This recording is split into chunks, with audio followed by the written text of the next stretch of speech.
டெல்லியிலிருந்து வழக்கறிஞர் திருமிகு பிரியதர்ஷினி ராகுல். வணக்கம் மேம். பட்ஜெட் பற்றிய இந்த விவாத நிலையில் உங்களுடைய பார்வை பட்ஜெட் பற்றி என்ன? இந்த 2026 பட்ஜெட் வந்து ரொம்ப இம்பார்ட்டண்டா இருக்கும் அப்படின்றதுக்கான ஒரு வந்து நம்மளோட எக்கனாமிக் சர்வேல வந்த நிறைய முக்கியமான பாயிண்ட். அதை வந்து ஜஸ்டிஃபை பண்ற மாதிரி நம்ம பிரதமர் வந்து இப்போ அவர் இருக்கட்டும். அட் த சேம் டைம் வந்து அவர் explaining the fact of GDP வந்து என்ன பிரசன்டேஷன் நம்ம எக்ஸ்பெக்ட் பண்றோம் அப்படின்ற ஒரு பர்வியூ கொடுத்ததுக்காக யூரோப்பியன் யூனியனோட நம்ம ட்ரேடோட இம்பாக்ட் வந்து எவ்வளவு தூரத்துக்கு இந்த பட்ஜெட்ல இருக்கும் அப்படின்றது வந்து ஒரு பெரிய எதிர்பார்ப்பா இருக்கு. பிகாஸ் தட் நம்மளோட ட்ரேட் மிஸ்மேட்ச் வித் யூஎஸ் இருந்த ஒரு பெர்ஸ்பெக்டிவ்ல இப்போ இந்த இயூவோட டெவலப்மெண்ட்ஸ் வந்து நமக்கு இம்பாக்ட்ஃபுல்லா இருக்கும் அப்படின்றது நம்ம எல்லாரோட எதிர்பார்ப்பாகவும் இருக்கு. ஸோ இந்த குளோபல் சினாரியோ வந்ததுன்னா ப்ராபப்ளி லைக் இந்த இன்டர்நேஷனல் இன்ஸ்டெபிலிட்டி இந்தியாவை பொறுத்த வரைக்கும் வந்து ஒரு கர்டெயின் பண்ண முடியும் அப்படின்ற ஒரு எதிர்பார்ப்பு இருக்கு. இன்னொரு முக்கியமான விஷயம் என்னன்னு பாத்தீங்கன்னா குளோபல் ஸ்டாண்டர்ட்ஸ்லயே வந்து எக்கனாமிக் சர்வேல என்ன கிளியரா சொல்றாங்க அப்படின்னா ஆல்மோஸ்ட் 10 to 20% வந்து தேர் பி லாட் ஆஃப் என்ன சொல்றது ஃபினான்ஷியல் கிரைசிஸ் இருக்கிறதுக்கான வாய்ப்பு இருக்கு அப்படின்னு சொல்றாங்க. ஸோ அந்த மாதிரி ஒரு பெர்ஸ்பெக்டிவ்ல இந்தியா எப்படி இந்த ஃபினான்ஷியல் கிரைசிஸை ஹேண்டில் பண்ண போறாங்க அப்படின்றதுதான் இந்த 2026ல நம்மளுக்கு ஒரு பெரிய சேலஞ்சா இருக்க போகுது. இன்ஃபிளேஷனை மெயின்டைன் பண்றதா இருக்கட்டும், இல்ல பேலன்ஸ் ஷீட்ஸ் மெயின்டைன் பண்றதா இருக்கட்டும், அதே மாதிரி நான் சொன்ன மாதிரி ட்ரேட் கேப்ஸை கொண்டு kind of fixing the trade கேப்ஸா இருக்கட்டும். ஸோ இந்த பெர்ஸ்பெக்டிவ்ல இந்தியா எப்படி வந்து என்ன மாதிரி பாலிசிஸ் அவங்க கொண்டு வர போறாங்க அப்படின்றது தான் வந்து பெரிய எதிர்பார்ப்பா இருக்க போகுது. இன் திஸ் ப்ரிடெக்ஸ்ட் என்ன நம்ம வந்து ஆஸ் அ ஜெனரல் பப்ளிக் ஒரு எக்கனாமிஸ்டா இல்லாம ஒரு ஜெனரல் பப்ளிக்கா நம்ம என்ன எதிர்பார்க்கலாம், ஒரு பாமர மக்களா வந்து நம்ம என்ன எதிர்பார்க்கலாம் அப்படின்னு பாத்தீங்கன்னா ஸ்டார்ட் அப்ஸ்க்கு வந்து இன்னும் கொஞ்சம் நிறைய ஸ்கோப்ஸ் இருக்கும் அப்படின்னு எதிர்பார்க்கலாம். நிறைய பட்ஜெட் அண்ட் ப்ரொசீஜரலா இருக்கிற ஒரு ஹிக்கப்ஸை வந்து கம்மி பண்ணி less of paper and more of implementation அப்படின்ற ஒரு ஸ்கோப்ல வந்து ஸ்டார்ட் அப் கம்பெனிஸ்க்கு ஒரு ஹெல்ப் சோர்ஸ் வரும் எம்எஸ்எம்இல இருந்து அப்படின்னு எதிர்பார்க்கலாம். மோர் ஜாப் கிரியேஷன்ஸ், அதுதான் எல்லா இடத்துலயும் சொல்ற ஒரு ஃபேக்டா இருக்கு. ஸோ ஜாப் கிரியேஷன்ஸை வந்து நிறைய கொண்டு வரணும்ன்றாங்க. So job creation and human resource is completely related to it. So அதனாலதான் பாத்தீங்கன்னா டிஃபென்ஸ்க்கு அப்புறமா நம்ம maximum number of maximum budget scope நம்ம கொடுக்கறது வந்து education field and human resource டெவலப்மெண்ட்க்கு கொடுக்கறதுனால இந்த ஹியூமன் ரிசோர்ஸை வந்து எப்படி நம்ம ஜாப் கிரியேஷனுக்கு வந்து ரூட் அவுட் பண்றோம் அப்படின்றதுதான் இங்க வந்து ஒரு பெரிய லூப் ஹோலா இருக்கு. இந்த லூப் ஹோல வந்து அவங்க எப்படி how are they trying to fix this அப்படின்றது இன்னொரு பெரிய எதிர்பார்ப்பா இருக்கு. ஸோ நிறைய வந்து எஜுகேஷன் பாலிசிஸ் கொண்டு வர மாதிரி ஜாப் கிரியேஷன் பாலிசிஸும் நிறைய வருமா அப்படின்னு எதிர்பார்க்கலாம். மோஸ்ட் அண்ட் ரொம்ப எதிர்பார்க்கப்படுறது வந்து இந்த ஸ்டாண்டர்ட் டிடக்ஷன் வந்து இப்போ நமக்கு 75,000 rupees இருக்கிறத வந்து அட்லீஸ்ட் 1 lakh கொண்டு வருவாங்களா அப்படின்ற இன்னொரு எதிர்பார்ப்பா இருக்கு. ஸோ டெக்னிக்கலி 75,000 வரைக்கும் நம்ம எந்த டாக்ஸும் கட்டாம அதுக்கு மேல இருக்கிற நம்ம சம்பாத்தியத்துக்கு தான் நம்ம இப்ப டாக்ஸ் கட்டிக்கிட்டு இருக்கோம். If at all you are less then 12 lakhs உங்களுக்கு டாக்ஸ் கட்ட வேண்டிய அவசியம் இல்லை. But such being the case இந்த 50,000ல இருந்து இந்த 75,000 அவங்க வந்து போன பட்ஜெட்ல இன்க்ரீஸ் பண்ணது it is as good as the inflation rate which is happening. So அதனால ஒரு end user-ஆ ஒரு மந்த்லி சேலரி வாங்குற அவங்களுக்கு வீட்டுக்கு எக்ஸ்ட்ரா காசு எடுத்துட்டு போக முடியுதா அப்படின்னு பாத்தீங்கன்னா அதுதான் கிடையாது.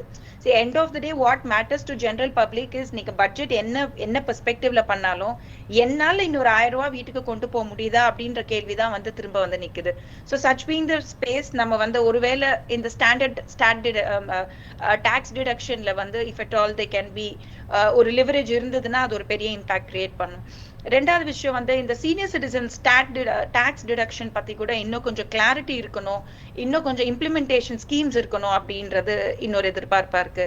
Health care, centre state relations, like every other point which பட்ஜெட்ல வர்றது போக ரொம்ப முக்கியமா நம்ம பார்க்க வேண்டியது வந்து இந்த சீனியர் சிட்டிசன்ஸ்க்கு திரும்ப அந்த கன்செஷன்ஸ் திரும்ப கொண்டு வராங்களா அப்படின்றது, ஸ்டூடெண்ட்ஸ் வெல்ஃபேர் ஸ்கீம்ஸ் என்னென்ன கொண்டு வராங்க அப்படின்றது, ரூரல் டெவலப்மெண்ட்க்கு பர்டிகுலரா என்னென்ன ஸ்கீம்ஸ் கொண்டு வர போறாங்க, எவ்வளவு பட்ஜெட் அதுக்கு ஒதுக்கப்பட போறது அப்படின்றது ஒரு பெரிய எதிர்பார்ப்பா இருக்கு.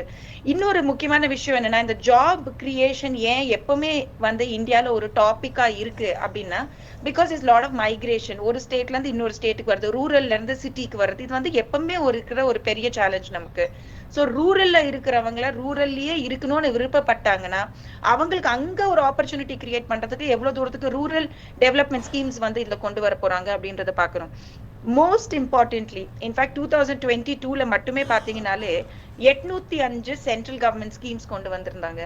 பட் ஆனா அதுல எத்தனை ஸ்கீம்ஸ் வந்து ஜெனரல் பப்ளிக்கு போய் சேருது, ஜெனரல் பப்ளிக்கு புரியுது அப்படின்றதுதான் பெரிய ஒரு கேள்வியா இருக்கு. ஸோ மோஸ்ட் இம்பார்ட்டன்ட்லி இந்த பட்ஜெட் பாஸ் பண்ணதுக்கு அப்புறமா முக்கியமான ஸ்கீம்ஸ் கொண்டு வந்ததுக்கு அப்புறமா அந்த ஸ்கீம்ஸ் என்னென்ன அப்படின்றது ஜெனரல் பப்ளிக்கு போய் ரீச் ஆகாததுதான் ஒரு பெரிய லேக்குனேவா இருக்கு. இது இன்னைக்கு இல்ல, ராஜீவ் காந்தி டைம்ல இருந்தே நமக்கு அதை சொல்லிட்டு தான் வந்துட்டு இருக்காங்க. சென்டர்ல என்ன ஸ்கீம்ஸ் பண்ணாலும் அது கிராஸ் ரூட்ல போய் ரீச் ஆக மாட்டேங்குது அப்படின்னு. ஸோ அந்த ஒரு கிளாகிங்க எப்படி ரூட் டவுன் பண்ண போறாங்க அப்படின்றதுதான் ரொம்ப ரொம்ப முக்கியமான ஒரு ஃபேஸா நான் பாக்குறேன். மேம், இதற்கு முன்பாக நீங்கள் பேசும்போது இந்த சீனியர் சிட்டிசன்ஸ்க்கு கொடுக்கப்பட வேண்டிய கன்செஷன்ஸினுடைய எம்பசிஸை வலியுறுத்திருந்தீங்க. அந்த வகையில் இப்போ கொரோனா காலகட்டத்திலிருந்து சீனியர் சிட்டிசன்ஸ்க்கான இந்த ரயில் கட்டணத்தில் அவர்கள் எதிர்பார்க்கக்கூடிய கன்செஷன்ஸ் வழங்கப்படாமல் இருக்கிறது. கொரோனா காலகட்டத்திலிருந்து தற்போது வரை அவர்கள் எதிர்பார்க்கக்கூடிய இன்னும் பிற திட்டங்கள், இன்னும் பிற ரிஃபார்ம்ஸ் என்னவாக இருக்கிறது? அவங்களுக்கு எந்தெந்த வகையில் இந்த பட்ஜெட் உதவிகரமாக இருக்கணும்னு நீங்க எதிர்பார்க்குறீங்க? ஃபர்ஸ்ட் அண்ட் ஃபார்மோஸ்ட் வந்து ஸ்கீம்ஸ் ரிலீஸ் பண்ணும்போது இப்போ எனி சென்டர் ஸ்கீம்ஸ் பண்றது வந்து அதை இம்ப்ளிமெண்ட் பண்ண வேண்டிய ஒரு ரெஸ்பான்சிபிலிட்டி வந்து ஸ்டேட் கையில தான் வந்து நிற்கும்.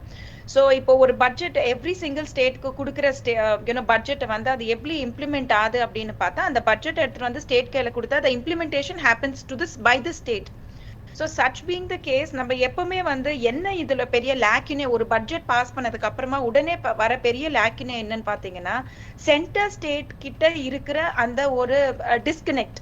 அதாவது சென்டர் வந்து ஃபண்ட் உங்களுக்கு வேற எதுக்காவது ரிலீஸ் பண்ணியிருப்பாங்க, நீங்க அந்த ரிலீஸ் ஆஸ் ஸ்டேட் நீங்க வேற எதுக்காவது டைவர்ட் பண்ணலாம். இல்ல சென்டர் வந்து உங்களுக்கு கொடுக்குற ஸ்கீமுக்கு வந்து இந்த ஃபண்ட் அப்படின்னு கொடுத்துருந்துருக்கலாம். பட் நீங்க அந்த ஸ்கீமை ஃபாலோ பண்ணாம எனக்கு சென்டர் வந்து அந்த ஃபண்ட் ரிலீஸ் பண்ணலன்னு சொல்லலாம். ஃபார் எக்ஸாம்பிள் நான் என்ன சொல்றேன்னா, இப்போ ஃபார் எக்ஸாம்பிள் இந்த எஜுகேஷனுக்கே வந்து இப்போ ஒரு 3000 கோடி தமிழ்நாட்டுக்கு கொடுக்கணும் அப்படின்னு பரவலா நம்ம வந்து பேசப்படுற ஒரு பாயிண்ட் வந்து எதுல வந்து சென்டர்ல ஸ்டேட்டுக்கும் இருக்கிற டிஸ்கிரிபன்சிஸ் வருதுன்னு பாத்தீங்கன்னா நியூ எஜுகேஷன் பாலிசின்னு ஒரு கான்செப்ட் இருக்கு. ஸோ நியூ எஜுகேஷன் பாலிசி எந்தெந்த ஸ்டேட் ஃபாலோ பண்றாங்களோ அந்த நியூ எஜுகேஷன் பாலிசியை இம்ப்ளிமெண்ட் பண்றதுக்கு நாங்க இந்த அமௌண்ட் ஆஃப் பட்ஜெட்டை வந்து அலாட் பண்றோம் அப்படின்றது தான் வந்து எஜுகேஷன் மினிஸ்ட்ரியில இருந்து கொடுத்துருக்கிற ஒரு தகவல். பட் டெக்னிக்கலி ஸ்பீக்கிங் நான் நியூ எஜுகேஷன் பாலிசி ஃபாலோ பண்ண மாட்டேன் அப்படின்னு ஏதாவது ஒரு ஸ்டேட் ஒரு ஸ்டாண்ட் எடுக்கிறாங்க அப்படின்னா அப்போ அந்த நியூ எஜுகேஷன் பாலிசிக்கான ஒரு பட்ஜெட் வந்து அந்த ஸ்டேட்டுக்கு போய் சேராது. ஸோ டெக்னிக்கலி எந்த ஒரு சென்ட்ரல் ஸ்கீமை நீங்க ஃபாலோ பண்றீங்களோ அந்த பர்டிகுலர் சென்ட்ரல் ஸ்கீமுக்கு தான் உங்களுக்கு பட்ஜெட் அலாட் ஆகும். So such being the case சென்டரும் ஸ்டேட்டும் சேர்ந்து ஒரு நாட்டை நடத்தணும் அப்படின்றதுக்கு முக்கியமான ஒரு எக்ஸாம்பிள் வந்து இந்த பட்ஜெட் செஷன் டைம்ல தான். அலாட் பண்றதை நீங்க கரெக்டா அதுக்கு தான் யூஸ் பண்றீங்களா இல்ல வேற எதுக்கா டைவர்ட் பண்றீங்களா, இல்ல சென்ட்ரல் ஸ்கீம்ஸ்னு சொல்ற சென்ட்ரல் ஸ்கீம்ஸை நீங்க ஃபாலோ பண்றீங்களா, ஃபாலோ பண்ற சென்ட்ரல் ஸ்கீம்ஸ்க்கு உங்களுக்கு காசு கிடைக்குதா, இதுதான். This is a very simple notion to it. So இந்த ப்ரிடெக்ஸ்ல வந்து நம்ம சென்டர் அண்ட் ஸ்டேட்டுக்கு இந்த இம்பேலன்ஸ் இருக்கிறதுனால பெரிய பெரிய ஸ்கீம்ஸ் தான் வந்து அடிப்படுது because of the fund misutilisation. For example இந்த railways concession for senior citizens வந்து it is a very very important ஒரு scheme which the government couldn't afford. ஒரு லிமிட்டுக்கு மேல சென்ட்ரல் கவர்மெண்ட் வந்து ஸ்டேட்ல அந்த ரயில்வேஸ்க்கு வந்து சீனியர் சிட்டிசன்ஸ்க்கான ஃபண்டை வந்து அவங்களால கொடுக்க முடியல for some internal hiccups that has been happening in the budget session.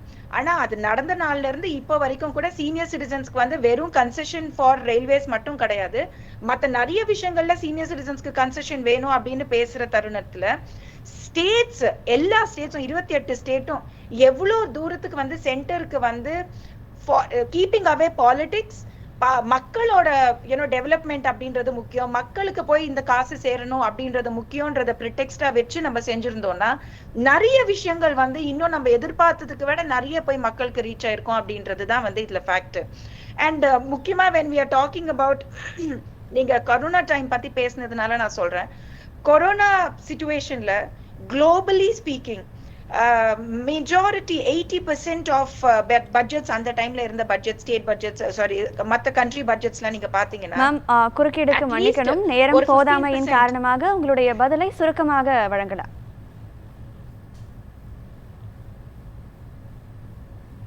So budget வந்து நீங்க இன்க்ரீஸ் கரோனா டைம்ல வந்து பட்ஜெட் இன்க்ரீஸ் கிடையாது, இன்ஃபேக்ட் டாக்ஸ் இன்க்ரீஸ் நடந்தது கிடையாது. பட் குளோபலி ஸ்பீக்கிங் கொரோனா டைம்ல வந்து they had been என்ன சொல்றது inflation in the income tax.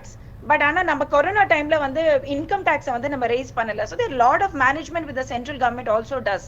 But ஆனா அதுக்கு எவ்வளவு தூரத்துக்கு ஸ்டேட் கவர்மெண்ட் வந்து ஒத்துழைக்கிறாங்க அப்படின்றது தான் இங்க விஷயம். ஓகே மேம், ஒரு ஸ்கீமோடைய இம்ப்ளிமெண்டேஷன் கடைசி கிராஸ் ரூட் வரைக்கும் போய் சேர்றதுக்கு த coordination between state and central government எவ்வளவு முக்கியமானது அப்படின்றத மேம் சொல்ல கேட்டோம்.